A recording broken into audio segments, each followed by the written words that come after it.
उत्तर प्रदेश, पंजाब, उत्तराखंड समेत 5 राज्यों के नतीजे आ चुके हैं। इन 5 राज्यों की 680 सीटों में से कांग्रेस महज 56 पर जीत सकी। पंजाब में तो उसने अपनी सरकार भी गंवा दी। इसी के साथ अब कांग्रेस देश के महज 5 राज्यों तक सिमट कर रह गई है। इनमें भी छत्तीसगढ़, राजस्थान में ही उसकी पूर्ण बहुमत की सरकार है और कांग्रेसी मुख्यमंत्री हैं। झारखंड और महाराष्ट्र में वो छोटे सहयोगी दल की भूमिका में हैं। कांग्रेस के लिए विधानसभा चुनाव के हालिया नतीजे इसलिए भी चिंताजनक हैं क्योंकि इन राज्यों की 690 सीटों में से कांग्रेस के 680 पर अपने उम्मीदवार उतारे थे, लेकिन पार्टी के 82% प्रत्याशी चुनाव हार गए हैं।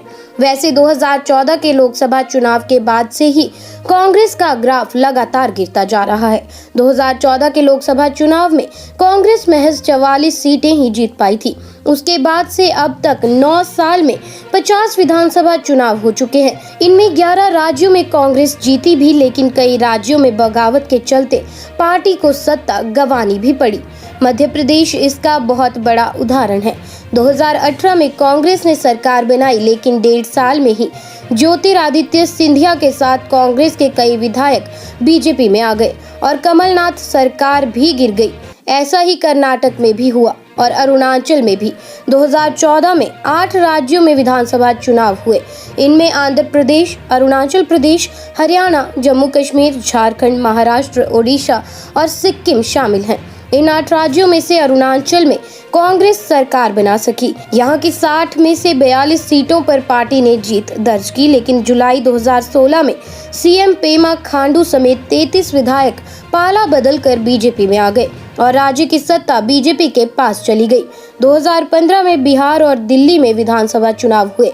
दिल्ली में तो कांग्रेस का सुपड़ा साफ हो गया। 70 विधानसभा सीटों में से एक पर भी कांग्रेस नहीं जीत सकी। उसी साल बिहार में भी चुनाव हुए।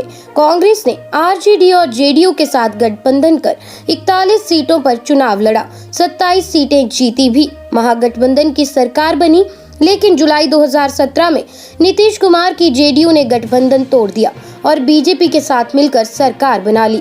2016 में असम, केरल, पुडुचेरी, तमिलनाडु और पश्चिम बंगाल में चुनाव हुए। असम और केरल में कांग्रेस की सरकार थी। चुनाव हुए तो कांग्रेस के हाथ से असम और केरल निकल गया। पुडुचेरी में कांग्रेस की जीत हुई और सरकार बनी। 2017 में 7 राज्यों के विधानसभा चुनाव हुए। इनमें उत्तर प्रदेश, उत्तराखंड, पंजाब, मणिपुर, गोवा, गुजरात और हिमाचल प्रदेश शामिल हैं।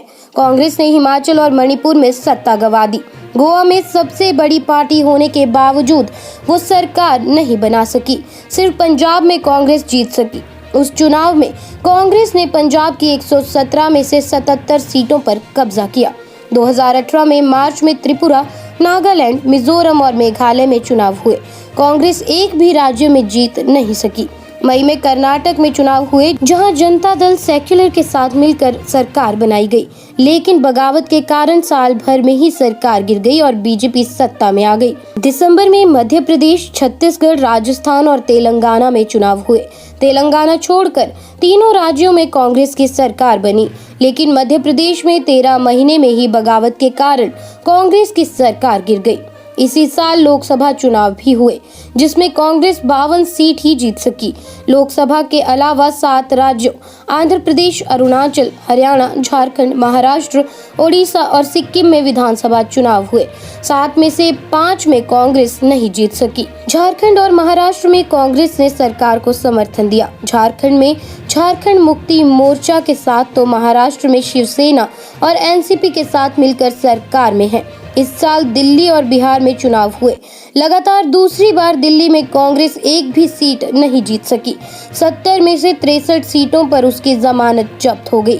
बिहार में कांग्रेस ने आरजेडी के साथ गठबंधन किया, लेकिन ये गठबंधन हार गया। पश्चिम बंगाल, असम, केरल, तमिलनाडु और पुडुचेरी में विधानसभा चुनाव हुए।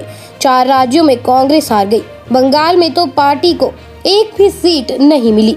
पुडुचेरी में जहां कांग्रेस सत्ता में थी, वहां से भी हार गई। तमिलनाडु में कांग्रेस ने द्रमुक समेत कई पार्टियों के साथ मिलकर चुनाव लड़ा और 25 सीटों पर अपने प्रत्याशी उतारे, जिसमें से 18 जीत कर आए। तमिलनाडु में अब कांग्रेस सरकार की सहयोगी है। उत्तर प्रदेश, पंजाब, उत्तराखंड, मणिपुर और गोवा में विधानसभा चुनाव हुए।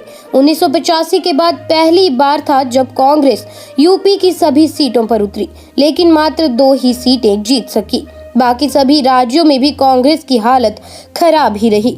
वहीं पंजाब में कांग्रेस अपनी सत्ता भी नहीं बचा सकी और मात्र 18 सीटों पर आकर सिमट गई।